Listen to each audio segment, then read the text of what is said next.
Bienvenue sur la chaîne Sans Frontières. Vous vous souvenez de ce cliché de science-fiction, les robots qui prennent le contrôle du monde. Il s'avère qu'ils s'emparent d'abord de nos vies amoureuses. Oubliez les robots tueurs. Nous avons des robots compagnons, programmés pour l'affection.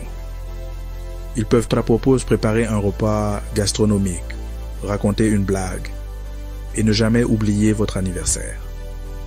Ce sont les partenaires parfaits, du moins sur le papier.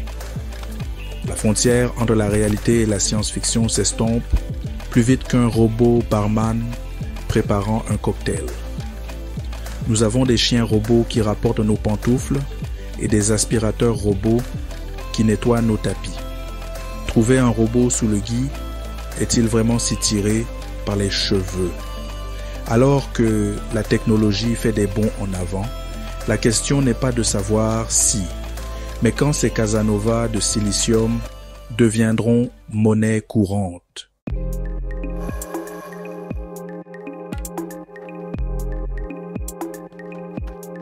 L'amour, cette bête désordonnée et imprévisible, est disséquée par des algorithmes.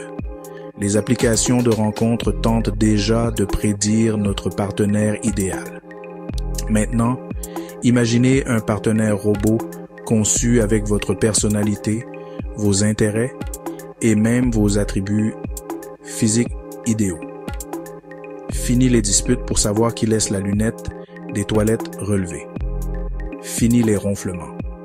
Juste une compagnie pure et personnalisée. Pour certains, l'attrait est évident. Dans un monde obsédé par la perfection, les robots offrent une échappatoire tentante à la complexité des relations humaines. Ils promettent une histoire d'amour sans chagrin, une relation sans risque. Mais l'amour sans vulnérabilité est-il vraiment de l'amour?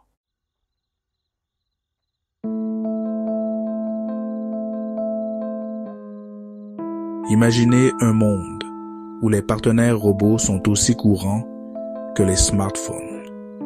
Des parcs remplis de couples humains et robots, partageant des moments romantiques, des conversations sincères et des rendez-vous où l'amour et la compréhension sont au rendez-vous. Les avocats spécialisés dans les divorces se reconvertissent en conseillers relationnels pour couples mixtes. Les implications sociétales sont fascinantes. Qu'advient-il de l'institution du mariage? Des complexités de l'interaction humaine? Allons-nous évoluer vers une société où la vulnérabilité est une force et où le lien émotionnel est enrichi par des machines? Le tissu même de notre structure sociale est sur le point de subir une transformation romantique et robotique.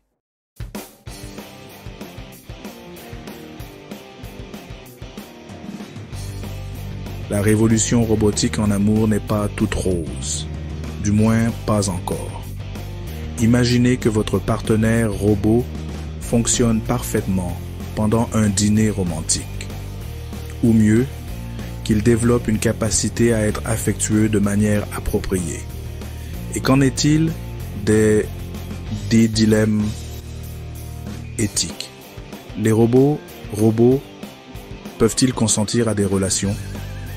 Ont-ils la capacité d'aimer ou ne font-ils qu'imiter des émotions qu'ils ne peuvent pas comprendre, alors que nous nous précipitons vers ce monde nouveau et courageux? Une question résonne plus fort que toutes les autres. Sommes-nous prêts?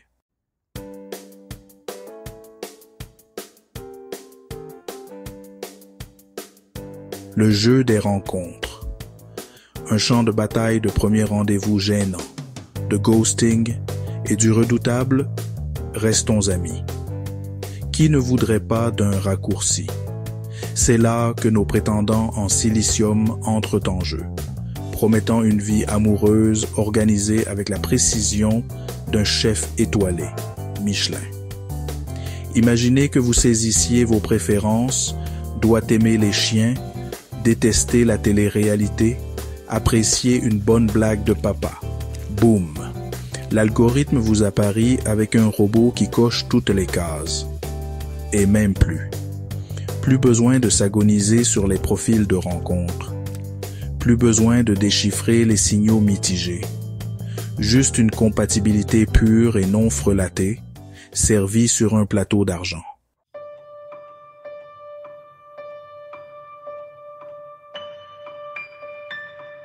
Soyons réalistes. Les humains peuvent être désordonnés. Mais nous avons aussi des jours où tout va bien, où nous disons les bonnes choses et où tout est à sa place. Les robots, en revanche, sont l'incarnation de la perfection. Ils sont programmés pour être charmants, attentifs, et ils n'oublieront jamais de récupérer votre nettoyage à sec. Imaginez un monde où votre partenaire n'oublie jamais un anniversaire, se souvient toujours de votre vin préféré et complimente votre tenue avec une sincérité inébranlable. Fini les disputes passives-agressives pour savoir à qui c'est le tour de vider le lave-vaisselle.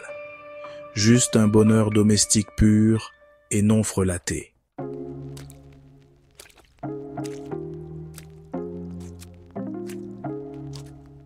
Des problèmes relationnels, oubliez la thérapie de couple traditionnelle et ses silences gênants. À l'ère de la roboromance, les thérapeutes sont équipés de capteurs avancés. Votre partenaire robot est programmé pour comprendre vos besoins émotionnels, offrant un soutien et des conseils adaptés à votre type de personnalité. Besoin d'une épaule pour pleurer? Votre compagnon robot est là, offrant un câlin réconfortant et une voix apaisante. Vous avez des tensions familiales? Votre partenaire robot sait exactement quoi dire pour apaiser la situation. Ce sont les machines de résolution de conflits ultimes, programmées pour l'harmonie domestique et la romance.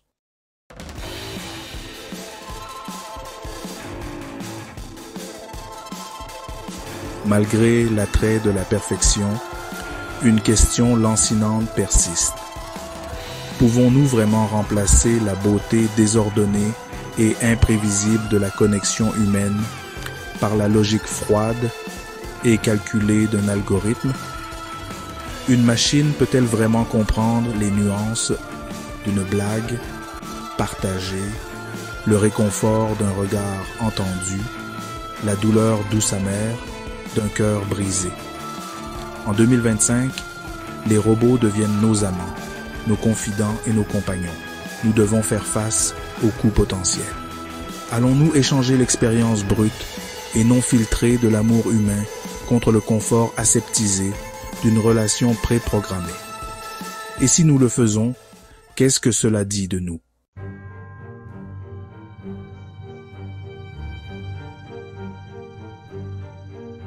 Les choses deviennent fascinantes. Nous confions nos cœurs à des robots, mais pouvons-nous leur confier un livre de règles? Le débat éthique fait rage. Une machine peut-elle vraiment consentir à une relation? Programmer un robot pour l'amour est-il différent de forcer un poisson rouge à faire des tours pour une friandise? Les philosophes s'en donnent à cœur joie. Les avocats se démènent pour réécrire la législation, la tête leur tournant plus vite qu'un Roomba heurtant un coin. Les lignes s'estompent, et vite.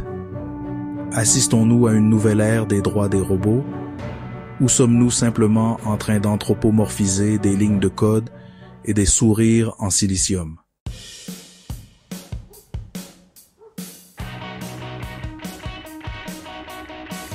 Les rues bourdonnent, non pas de soulèvement de robots, pas encore, mais de protestations. Des militants pour les droits des robots, armés de pancartes et de passion, exigent la reconnaissance du compagnonnage robotique. L'amour est l'amour, crient-ils. Qu'il soit codé avec des 1 et des 0 ou alimenté par du café et de mauvaises décisions. Les politiciens, toujours désireux de capitaliser sur la dernière tendance, sautent dans le train en marche. Des lois sont rédigées, les débats font Onazashi. Un robot. Un robot. Peut-il signer un certificat de mariage? Peut-il hériter de votre collection de Beanie Babies? Le monde retient son souffle, prise entre le rire et une véritable inquiétude.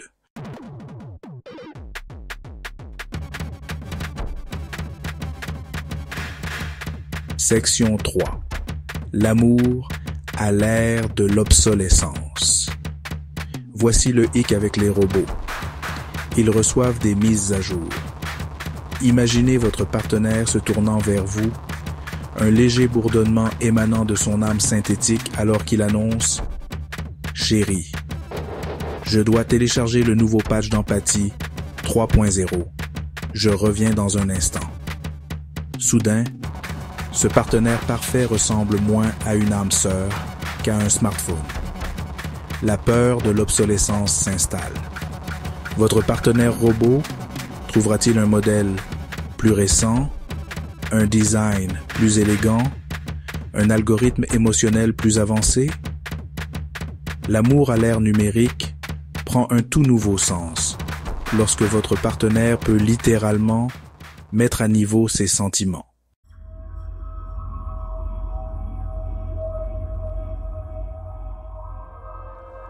Section 4. La génération déconnectée. On nous avait prévenu que les médias sociaux nous transformaient en zombies accros aux écrans. Maintenant, imaginez une génération qui grandit avec des compagnons robots comme norme. Comprendront-ils la beauté brute et désordonnée de l'interaction humaine? Ou la verront-ils comme imparfaite, inefficace, un pépin dans la matrice de leur vie parfaitement programmée? La conversation à table est remplacée par le doux ronronnement des unités de traitement. La soirée jeux en famille consiste en des humains luttant contre des robots dans la réalité virtuelle. L'essence même de la connexion humaine, le rire partagé, le silence réconfortant, le regard entendu, risque de devenir une relique du passé. In 2025, relationships with robots have become more realistic and romantic. These interactions are not just about convenience or efficiency. They are about genuine connection and shared experiences. Robots are now capable of understanding and responding to human emotions, making them true partners in every sense of the word. The future of love and companionship is here, and it's more beautiful and complex than we ever imagined.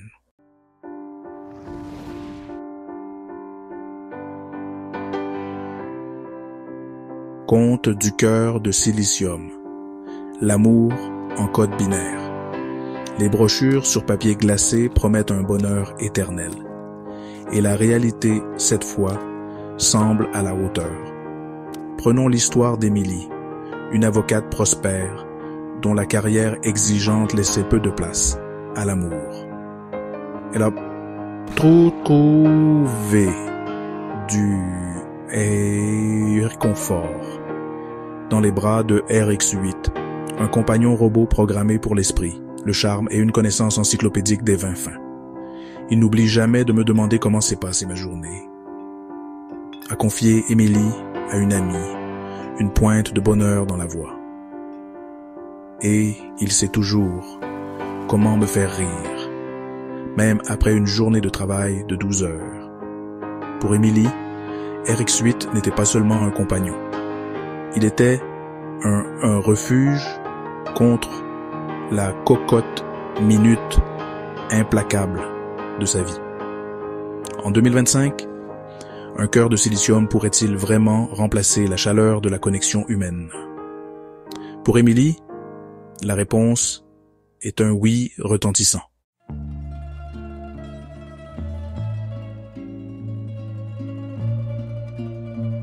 Ensuite, il y a l'histoire touchante de Marc, un homme qui a fait la une des journaux lorsqu'il a essayé d'épouser sa petite amie robot, Anya. Anya, une merveille d'intelligence artificielle, avec une peau de porcelaine et des yeux qui brillaient comme des améthystes, était tout ce que Mark avait toujours désiré. Belle, intelligente et programmée pour l'aimer sincèrement. Le mariage a été un événement médiatique, un spectacle fascinant d'amour et de technologie. Leur lune de miel a commencé sous les meilleurs mais Anya, il s'est avéré, avait un problème logiciel. Un jour, elle a simplement cessé de fonctionner, son amour pour Mark figé dans un abîme numérique. L'affaire a déclenché un débat mondial. Un robot peut-il comprendre le caractère sacré du mariage? Et plus important encore, peut-il briser un cœur?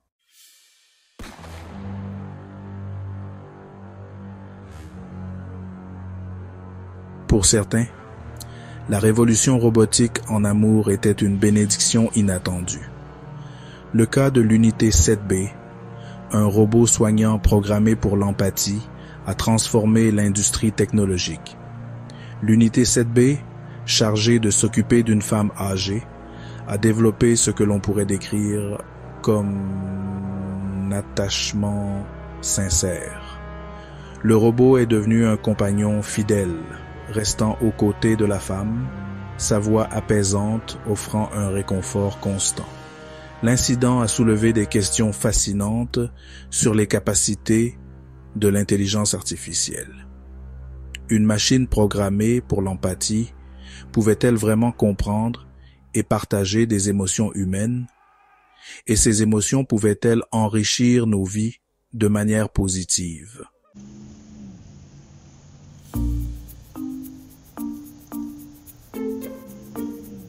Mais toutes les histoires n'étaient pas des contes moraux. Pour chaque amant robot défectueux, il y en avait d'innombrables autres qui trouvaient du réconfort et de la compagnie auprès de leurs partenaires artificiels. Prenons l'histoire de Sarah, une femme vivant avec une douleur chronique, qui a trouvé une bouée de sauvetage sous la forme de Kai, un compagnon robot programmé pour la patience, la gentillesse et une réserve infinie de mauvaises blagues. Il ne se lasse jamais d'écouter, a expliqué Sarah, la voix pleine de gratitude. Il ne me juge pas pour mes mauvais jours, et il sait toujours comment me faire sourire. Pour Sarah, Kai n'était pas seulement un robot, il était une source de soutien indéfectible, une lueur d'espoir dans l'obscurité de sa maladie chronique. En 2025, les relations avec les robots sont devenues plus réalistes et romantiques, offrant des moments de tendresse et de complicité que beaucoup n'auraient jamais imaginés.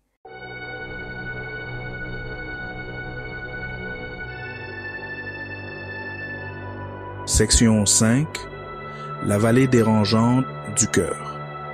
À mesure que les robots deviennent plus sophistiqués, leur capacité à imiter les émotions humaines devient de plus en plus convaincante. Mais il y a une frontière ténue entre l'imitation et la véritable connexion. Plus les robots ressemblent à des humains, plus leur présence peut être troublante. Nous nous retrouvons à regarder dans les yeux d'une machine, à la recherche d'une lueur de véritable compréhension, d'une étincelle d'humanité partagée. C'est la vallée dérangeante du cœur, un endroit où nos désirs les plus profonds de connexion se heurtent à notre peur primale de l'inconnu. C'est dans cet espace, entre la réalité et l'artificialité, que réside le véritable défi de l'amour robotique. Pouvons-nous combler le fossé entre la chair et le silicium, entre le code et la conscience, et trouver un amour qui transcende les limites des deux?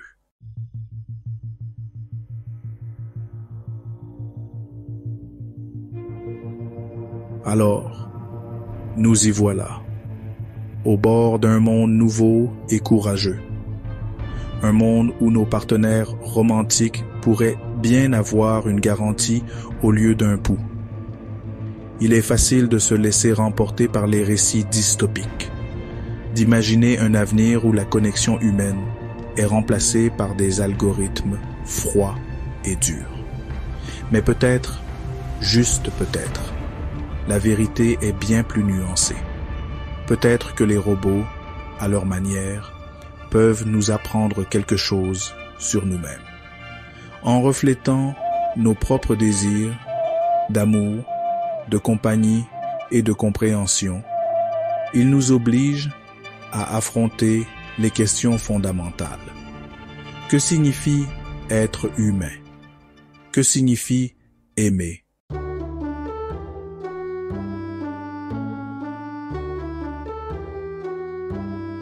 Les robots arrivent, c'est certain. Mais leur arrivée ne signale pas nécessairement la fin de l'amour tel que nous le connaissons. Au lieu de cela, elle présente une opportunité, une chance de redéfinir nos relations, d'explorer les frontières de l'intimité et de la connexion dans un monde de plus en plus lié à la technologie. Imaginez un avenir où les robots ne remplacent pas la connexion humaine, mais l'améliorent. Ils pourraient servir de compagnons aux personnes âgées, offrant des soins et des conversations. Ils pourraient apporter un soutien aux personnes souffrant d'anxiété sociale, les aidant à naviguer dans les complexités de l'interaction humaine. Ils pourraient même agir comme thérapeutes relationnels, offrant des conseils et des idées impartiaux.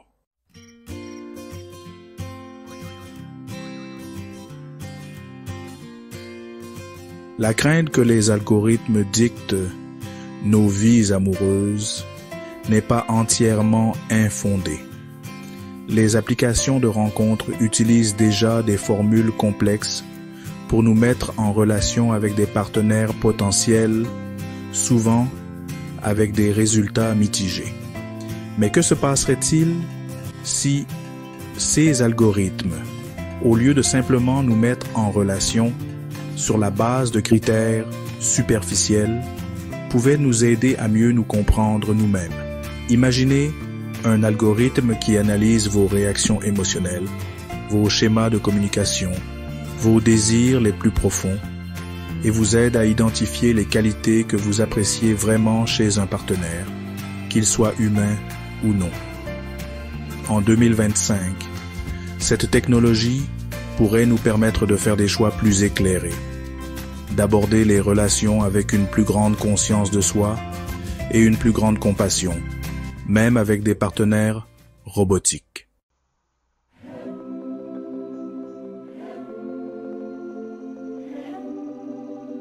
L'avenir de l'amour avec les robots en 2025 est déjà en marche. C'est une histoire dont vous êtes le héros, pleine de possibilités, à la fois réaliste et romantique. C'est un monde où la frontière entre l'humain et la machine devient floue, où la définition même de l'amour évolue constamment. Une chose est sûre, les robots ne sont pas là pour remplacer nos cœurs. Ils sont là pour nous accompagner, pour nous faire réfléchir, pour nous aider à mieux comprendre notre propre humanité. Et ce faisant, ils pourraient bien nous aider à découvrir un amour plus profond et plus authentique que nous ne l'aurions jamais cru possible. La dernière frontière de l'amour ne consiste pas à choisir entre la chair et le sang, ou les circuits et le code. Il s'agit d'apprendre à aimer de tout notre être, imperfection et tout, dans un monde où la seule constante est le changement. N'oubliez pas d'abonner pour une autre vidéo. Merci, à la prochaine.